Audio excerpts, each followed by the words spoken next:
난 제주 전원주택에서 살고 싶어. 제주에서도 아주 구석진 자연에 살고 싶어. 마트고 은행이고 멀어도 괜찮아. 제주에서 딱 1년만 살아보자 생각하시는 분 계신가요? 지금부터 그 환상을 아주 아그작 깨트려 드리겠습니다.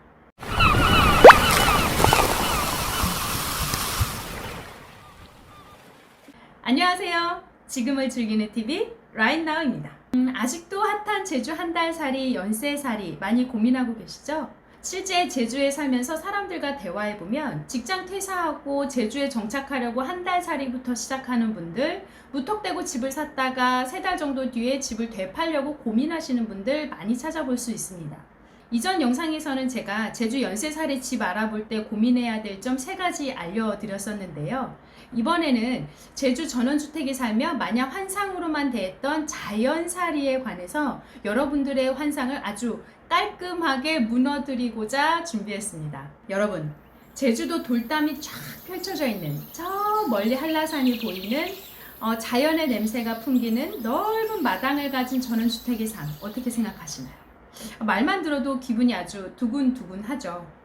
실제 저희 가족도 그 환상으로 지금 집에 살고 있습니다. 물론 이 자연이 주는 아름다움과 마당이 주는 혜택, 층간소음 걱정 없는 단독주택은 매우 감사한 부분이지만 제주살이, 특히 제주 자연에 대한 정보를 제가 너무 쉽게 생각하고 시작을 했다 보니 매우 적응하는데 힘들었던 기간이 있었어요. 오늘은 특히 제주살이 중 자연의 특징, 그 중에서도 번화한 동네나 도심이 아닌 다소 외진, 구석진, 돌담이 많은 제주 지역을 꿈꾸는 분들을 위해 아주 유용한 팁을 준비했습니다. 제주살이 준비한다면 이 부분 반드시 고려하라. 이거 괜찮겠니? 첫 번째, 밭뷰. 이거 정말 괜찮겠니? 입니다.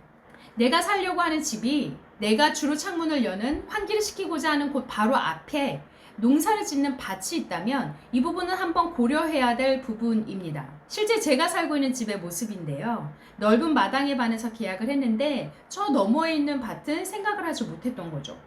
제주는 바람이 한쪽으로만 부는 것이 아니라 정말 리얼하게 4D로 입체적으로 불다 보니까 바람 소리에 잠을 설칠 때도 아주 많아요. 자연에 사니까 창문도 활짝 열고 살아야지 생각했는데 어느 날 창문을 열어둔 방에 들어갔는데 발이 까끌까끌한 거예요.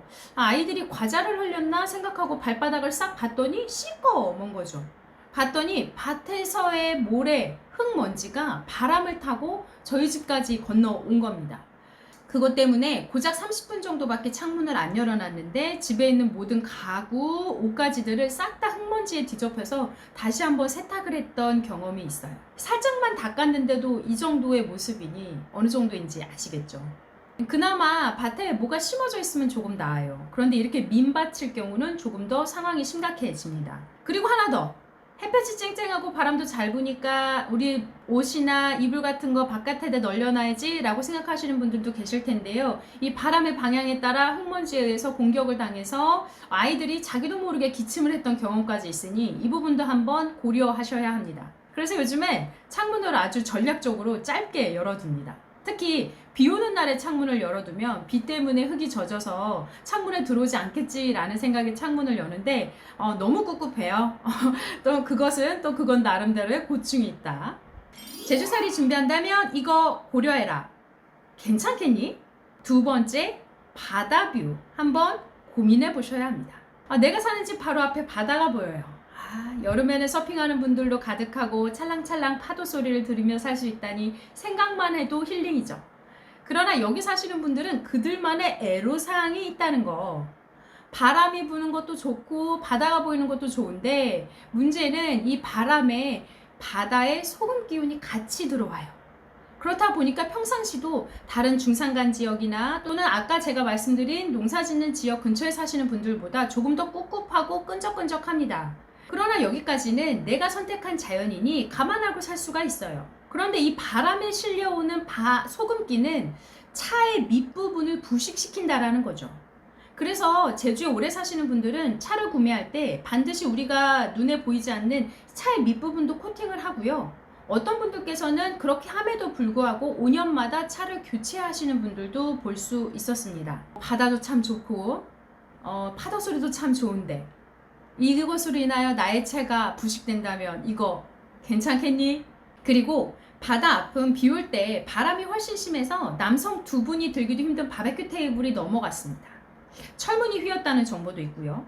실제 저도 처음 이사 와서 비바람이 많이 부는 날이었는데 30kg짜리 엄청 큰 외건이 30m 넘게 밀려 내려가서 쓰러지고 아주 두꺼운 샤시로 만든 창문도 이 비바람이 때려치는 이 소리는 말로 표현할 수 없을 정도로 아주 큽니다. 그러니까 이 부분도 조금은 고민하시면 좋겠죠. 제주살이 준비한다면 이 부분 고려하라. 이거 괜찮겠니? 세 번째, 벌레 뷰입니다. 여러분은 벌레를 어느 정도까지 수용하실 수 있으신가요? 제주 안쪽으로 이사하면서 벌레가 많을 거란 예상은 했었어요. 그리고 전원주택을 선택을 했으니 아이들과 자연학습도 하고 벌레들하고도 친해져 보자 다짐했었는데 지금은 매우 격하게 스스로 반성하고 있습니다. 결론부터 말씀드리면 기존에 자연에 어느 정도 충분히 경험이 있으신 분들, 단순히 집 근처에 텃밭을 갖고 와 봤다 이 정도뿐만 아니라 시멘트가 없는 산이나 또는 아주 바다나 그런 곳에서 어느 정도 경험을 많이 있으신 분들이 아니시면 이 벌레에 대한 부분도 내가 어느 정도까지 수용할 수 있는가를 넘어 내가 어떻게 관리해야 하는가까지도 한 번씩 습득하고 시작하시는 것이 좋습니다. 저는 이사 첫날 집 청소를 하는데 창틀 전체 색상이 빨간색과 검은색으로 이루어져 있는 거예요. 좀 특이하다. 집주인이 색다르게 인테리어를 했는가 보다 라고 생각하면서 가까이 다가가서 봤더니 이것은 무당벌레 200마리였습니다. 무당벌레는 매우 귀여운 곤충이잖아요. 그런데 이게 200마리가 쫙 붙어있는 모습을 보니까 그때부터 세상의 모든 곤충이 저에게는 공포의 대상이 되기 시작을 했죠. 실제 이 사진은요, 오늘 아침 제가 아이들을 등원시킬 때 함께 물리쳤던 뱀입니다. 실제 길이가 1m가 넘었고요. 두께는 5cm 이상이었던 것으로 기억을 합니다. 물론 제주라고 다 그런 건 아니에요. 집집마다 컨디션이 다르고 어떻게 관리하느냐도 있고 더불어 지역의 차이도 있을 수 있는데 문제는 어느 정도 제주의 자연 특징이 이런 것들이 있다라는 부분인 거죠. 어떤 벌레들이 있느냐? 돈벌레, 바퀴벌레, 사마귀, 대왕벌, 대벌레, 공벌레, 진해, 뱀은 기본으로 있습니다. 하하하하. 그렇다 보니까 너무 많아서 집에 못 들어오게 하는 것도 한계가 있어요. 초창기에는 세수하고 수건으로 얼굴을 닦으려고 수건을 싹 뺐는데 그 사이에서 바퀴벌레가 똑 떨어져서 제 눈물도 똑 떨어졌던 기억이 있습니다. 거실에서 TV 보고 있는데 돈벌레가 크로스해서 쑥 지나가요. 처음에는 깜짝 놀라서 마구 잡았는데 지금은 그냥 지나가라 할 때도 가끔 있어요. 물론 관리 방법도 있어요. 농약사에 가서 공중에 날아다니는 벌레는 농약 비카드를, 땅에는 토양살충제를 뿌리시면 되는데 이게 특정 지역에만 뿌리면 괜찮은데 내 집 주변으로 전체적으로 뿌려야 되는 상황에서는 호흡기를 통해서 들어올 수도 있고 손을 댈 수도 있기 때문에 아이를 키우는 집에서는 특히 더 민감할 수 있죠. 더불어서 이 땅에다가 뿌리는 벌레들을 없애는 약은요, 어느 정도의 냄새가 좀 많이 나요. 더불어 이 냄새가 없어질 때쯤 되면 다시 벌레들이 슬금슬금 올라오기 때문에 다시 약을 뿌릴 때가 됐다는 거. 물론 저는 아직 많이 어린 아이들을 데리고 살고 더불어 자연 경험이 매우 적은 상태에서 시작했기 때문에 이런 부분에 더 민감할 수 있지만 중요한 부분은 내가 어느 정도 정보를 습득하고 시작하느냐 그리고 내가 어느 정도 이것을 수용할 수 있느냐를 한번 생각하고 시작하시는 것이 조금 더 좋다라는 의미입니다. 5월까지 저기 3km 너머에 있는 바다에서 초파리들이 수백 마리가 넘어와서 창틀에 마구 붙어 있었던 경험이 있어요. 실제 저희 차는 하얀 차인데 차 문을 열려고 보니 이 초파리들이 너무 많이 붙어 있어서 도트무늬 마냥 점박이가 되어 있어서 차를 타지 않았던 경험도 있습니다. 지금까지 제주에서도 특히 자연에서 살고 싶은 사람들을 위해 자연환경에 대한 정보 나누었는데요. 유익하셨나요? 물론 모든 제주가 다 이런 것은 아니니까요. 여러분들이 살고자 하는 지역을 감안하여서 유연하게 흡수해 주시면 좋을 것 같습니다. 그럼 이만 빠이!